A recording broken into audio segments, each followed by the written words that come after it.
রমজান মাস পেলেই গুনাহ মাফ করানোর চেষ্টা করতে হবে। অতএব রমজান মাসে আজে বাজে কোনো কাজের দিকে মনোযোগী হবেন না। প্রস্তুতি নেন, সামনে রমজান আসছে ইনশাআল্লাহ।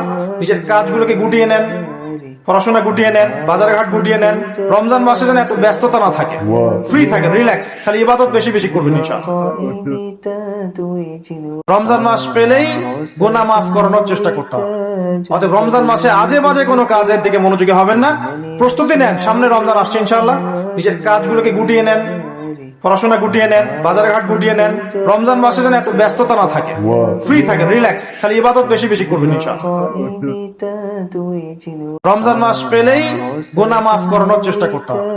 অতএব রমজান মাসে আজে বাজে কোনো কাজের দিকে মনোযোগী হবেন না। প্রস্তুতি নেন, সামনে রমজান আসছে ইনশাআল্লাহ। নিজের কাজগুলোকে গুটিয়ে নেন, পড়াশোনা গুটিয়ে নেন, বাজার ঘাট গুটিয়ে নেন।